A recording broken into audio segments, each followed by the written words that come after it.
Welcome to the marvelous land of Oz.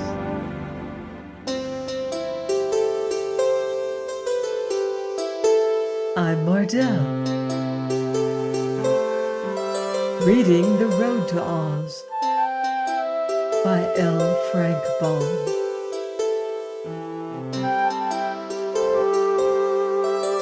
Chapter 5, The Rainbow's Daughter. Toto, now allowed to run about as he pleased, was glad to be free again and able to bark at the birds and chase the butterflies. The country around them was charming, yet in the pretty fields of wildflowers and groves of leafy trees were no houses whatever, or sign of any inhabitants.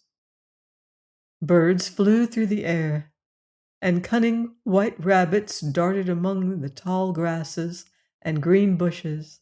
Dorothy noticed even the ants toiling busily along the roadway, bearing gigantic loads of clover seed. But of people, there were none at all. They walked briskly on for an hour or two, for even little Button-Bright was a good walker and did not tire easily. At length, as they turned a curve in the road, they beheld just before them a curious sight. A little girl, radiant and beautiful, shapely as a fairy, and exquisitely dressed, was dancing gracefully in the middle of the lonely road, whirling slowly this way and that, her dainty feet twinkling in a sprightly fashion. She was clad in flowing, fluffy robes of soft material that reminded Dorothy of woven cobwebs, only it was colored in soft tintings of violet, rose, topaz, olive, azure, and white, mingled together most harmoniously in stripes, which melted one into the other with soft blendings. Her hair was like spun gold, and floated around her in a cloud, no strand being fastened or confined by either pin or ornament or ribbon. Filled with wonder and admiration, our friends approached and stood watching this fascinating dance.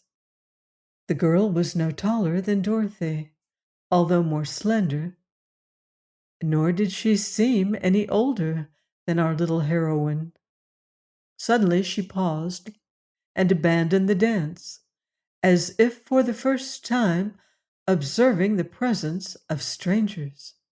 As she faced them, shy as a frightened fawn, poised upon one foot as if to fly the next instant, Dorothy was astonished to see tears flowing from her violet eyes and trickling down her lovely rose-hued cheeks. That the dainty maiden should dance and weep at the same time was indeed surprising, so Dorothy asked in a soft, sympathetic voice, "Are you unhappy, little girl?" "Very," was the reply. "I am lost." "Why, so are we," said Dorothy, smiling, "but we don't cry about it." "Don't you? Why not?" "'Cause I've been lost before, and always got found again," answered Dorothy simply. "But I've never been lost before," murmured the dainty maiden, "and I'm worried and afraid." "You were dancing," remarked Dorothy in a puzzled tone of voice. "Oh, that was just to keep warm," explained the maiden quickly. "It was not because I felt happy or gay, I assure you." Dorothy looked at her closely. Her gauzy, flowing robes might not be very warm, yet the weather wasn't at all chilly, but rather mild and balmy like a spring day. "Who are you, dear?" she asked gently. "I'm Polychrome," was the reply. Whom? Polychrome. I'm the daughter of the rainbow." "Ah," said Dorothy with a gasp. "I didn't know the rainbow had children, but I might have known it before you spoke. You couldn't really be anything else." "Why not?" inquired Polychrome as if surprised. "Because you're so lovely and sweet." The little maiden smiled through her tears, came up to Dorothy, and placed her slender fingers in the Kansas girl's chubby hand. "You'll be my friend, won't you?" she said pleadingly. "Of course." "And what is your name?" "I'm Dorothy, and this is my friend Shaggy Man, who owns the Love Magnet, and this is Button Bright, only you don't see him as he really is because the Fox King carelessly changed his head into a fox head. But the real Button Bright is good to look at, and I hope to get him changed back to himself sometime." The Rainbow's Daughter nodded cheerfully, no longer afraid of her new companions. "But who is this?" she asked, pointing to Toto, who was sitting before her, wagging his tail in the most friendly manner, and admiring the pretty maid with his bright eyes. "Is this also some enchanted person?" "Oh, no, Polly. I may call you Polly, mayn't I? Your whole name's awful hard to say." "Call me Polly if you wish, Dorothy." "Well, Polly, Toto's just a dog, but he has more sense than Button Bright, to tell the truth, and I'm very fond of him." "So am I," said Polychrome, bending gracefully to pat Toto's head. "But how did the Rainbow's Daughter ever get on this lonely road and become lost?" asked the Shaggy Man, who had listened wonderingly to all this. "Why, my father stretched his rainbow over here this morning, so that one end of it touched this road," was the reply.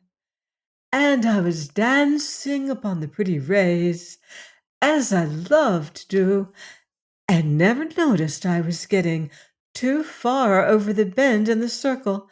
Suddenly I began to slide, and I went faster and faster until at last I bumped on the ground at the very end, and just then Father lifted the rainbow again without noticing me at all, and though I tried to seize the end of it and hold fast, it melted away entirely, and I was left alone and helpless on the cold, hard earth." "It doesn't seem cold to me, Polly," said Dorothy, "but perhaps you're not warmly dressed."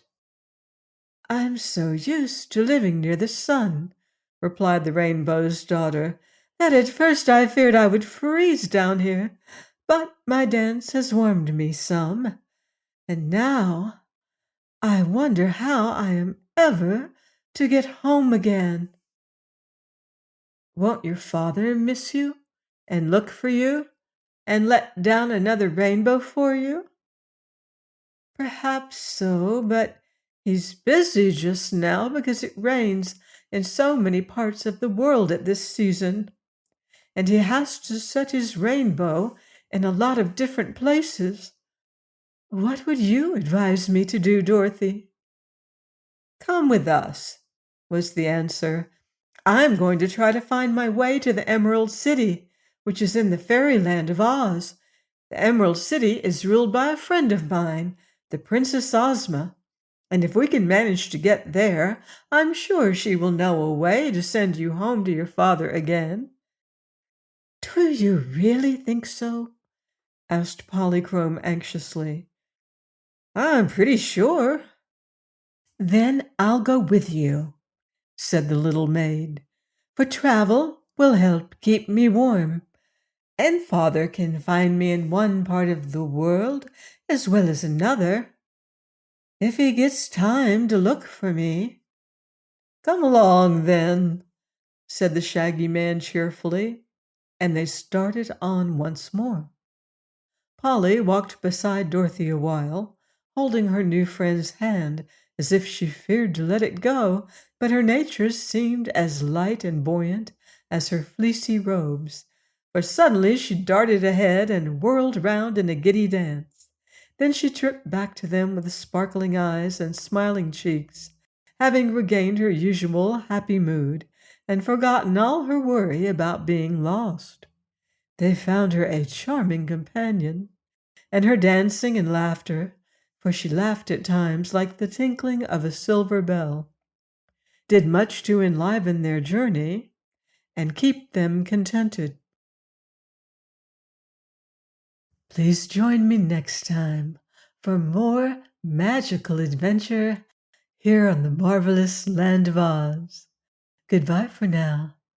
See you in Oz.